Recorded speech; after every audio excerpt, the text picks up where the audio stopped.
নমস্কার। এরূপচর্চায় সকলকে স্বাগত।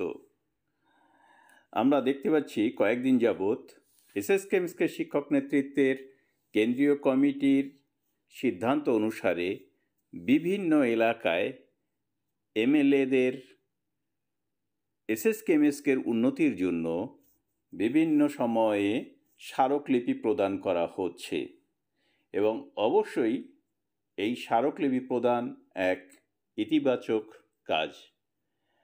আর এই সঙ্গে বলবো যে যদি গ্রামবাসীদেরও অর্থাৎ ছাত্রছাত্রীদের অভিভাবকদের সঙ্গে যুক্ত করে নেওয়া যেত তাহলে আরও ভালো হতো। আমি কোথাও দেখলাম না বিভিন্ন ছবিতে শুধুমাত্র শিক্ষকগণই রয়েছে।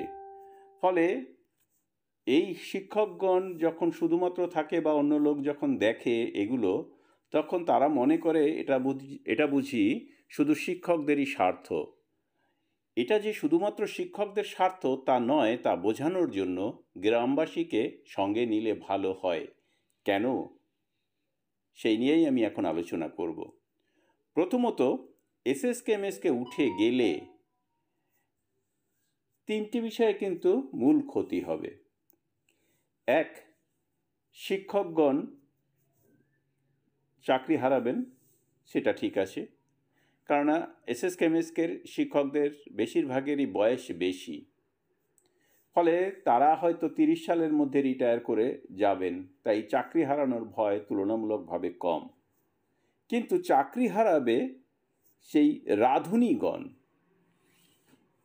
যারা বাচ্চাদের মিড ডে মিল রান্না করেন, সেই রাঁধুনিরা কিন্তু চাকরি হারাবেন।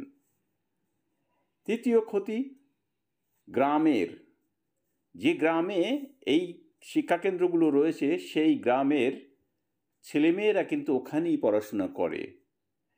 আর যবে থেকে এসএসকেএমএসকে চালু হয়েছে তবে থেকে কিন্তু সেই এলাকার শিক্ষার মান উন্নত হয়েছে এবং ড্রপ আউটের সংখ্যা কিন্তু কমে গেছে। তাই এসএসকেএমএসকে উঠে গেলে সেই গ্রামে ড্রপ আউট বাড়তে থাকবে। আর দূরের স্কুলগুলোতে বাবা মা কতটা পাঠাবে ছেলে মেয়েকে সেটাও কিন্তু দেখার, কেননা এখনও দেখা যায় যে সেখানে যারা পড়তে আসে তারা সবাই পিছিয়ে পড়া। ফলে তাদেরকে যত্ন করে পড়ানো এসএসকেএমএসকেতেই সম্ভব। এবার অনেকে বলবেন যে হাই স্কুল বা প্রাইমারি স্কুলে কি সম্ভব নয়? হ্যাঁ, অবশ্যই সম্ভব, কিন্তু সেগুলো থাকতে হবে তো সেই গ্রামে। কারণ গ্রামে যদি কোনো স্কুলই না থাকে তাহলে কিভাবে হবে? আর এসএসকেএমএসকেগুলো তো গড়ে উঠেছে সেই সমস্ত গ্রাম কেন্দ্রেই যেখানে কোনো স্কুল নেই, পর্ষদের কোনো স্কুল নেই। ফলে পর্ষদের স্কুল না থাকার কারণে এসএসকেএমএসকেগুলোই কিন্তু শিক্ষাদানের ভার নিয়েছে। আর যেহেতু এসএসকেএমএসকেতে একেবারে স্থানীয় শিক্ষকেরা পড়াশোনা করাচ্ছেন, তারা কিন্তু জানেন কোন ছেলেমেয়েরা আসবে, তারা কেমন এবং তাদের কিভাবে পড়াতে হবে। এসএসসি থেকে টিচাররা বাইরে থেকে যদি আসে তারা কিন্তু গ্রামকে তত ভালো চিনবে না।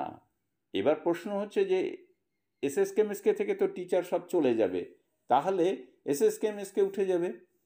কিন্তু এসএসকেএমএসকে উঠে গেলে এই ছেলে মেয়েদেরই কিন্তু ক্ষতি হবে। এবার প্রশ্ন হচ্ছে এসএসকেএমএসকে থাকলে তো কোনো টিচার লোকাল থাকবে না। হ্যাঁ, এটাও যেমন সত্যি, আবার উদ্যোগ নিতে হবে যেন নতুন করে টিচার নিয়োগ হয়। সেই এসএসকেএমএসকেগুলিতে যে সমস্ত টিচার রয়েছে, ভলান্টিয়ার টিচার রয়েছে, তারা যাতে ওখানে নিযুক্ত হতে পারে তারও ব্যবস্থা করতে হবে। আর স্কুলগুলোকে যদি পর্ষদের অধীনে নিয়ে গিয়ে রেখে দেয়া যায় তাহলে আরও ভালো হবে, এবং সেখানে যদি প্যারা টিচারদের মতো কোনো টিচার নিয়োগ করা যায় তাহলে ভলান্টিয়ার টিচাররাও কিন্তু স্থানীয়ভাবে সেখানে চাকরি পেতে পারে। তাহলে এসএসকেএমএসকে উঠে গেলে এই ভলান্টিয়ার টিচাররাও কিন্তু ক্ষতিগ্রস্ত হবে। তাহলে দেখুন, এক এক করে এসএসকেএমএসকেগুলো টিকিয়ে রাখার জন্য যা যা করা প্রয়োজন সেইগুলো কিন্তু করা উচিত এই শিক্ষকদেরই এবং গ্রামবাসীকে সঙ্গে নিয়ে, পাশাপাশি রাজনৈতিক নেতৃত্বকেও সঙ্গে নিয়ে করা উচিত। কেননা রাজনীতির মূলেই রয়েছে কিন্তু মানুষের উপকার। ফলে স্কুলগুলো যদি টিকে থাকে আর রাজনৈতিক নেতৃত্ব সেখানে যদি যান, তাহলে উপর মহলে যেখান থেকে নীতি নির্ধারণ হয় সেখানেও কিন্তু একটা বার্তা পৌঁছে যাবে যে এসএসকে এমএসকেগুলো টিকিয়ে রাখা প্রয়োজন। তাই যত বেশি সংখ্যক এই স্মারকলিপি এমএলএদের বা রাজনৈতিক নেতৃত্বদের দেয়া যাবে এবং তাদেরকে জড়িয়ে নেওয়া যাবে, তাহলে কিন্তু আরও বেশি কার্যকরী হবে। পড়ে থাকলো কি না, বেতন বৃদ্ধি, সেটা সরকার মনে করলে করতেই পারেন যখন তখন। যদি মনে না করেন তাহলে কোনো সময়ই সম্ভব হবে না। কিন্তু স্কুলগুলো যদি টিকেই না থাকে তাহলে কার বেতন বৃদ্ধি হবে আর কাদের পড়াশোনা হবে? এই প্রসঙ্গে বলে রাখি যে 30 সালের মধ্যে যদি এসএসকেএমএসকে টিচাররা রিটায়ার করে যায়, তাহলে সমস্ত টিচার তো আর রিটায়ার করছে না, কিছু কিছু টিচার তো থাকছেনই। সেই স্কুলগুলো হয়তো টিকে থাকবে।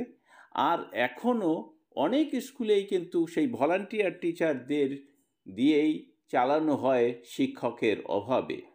তো তারা বঞ্চিত হবে, স্কুল উঠে গেলে তাদেরও তো আর রাখা যাবে না। তাই এগুলো ভাবার জন্য আমি আবারও একবার অনুরোধ করছি শিক্ষক নেতৃত্বদের, শিক্ষকদের এবং সাধারণ মানুষদের। সকলকে ধন্যবাদ জানিয়ে শেষ করছি। ভালো থাকবেন, সুস্থ থাকবেন।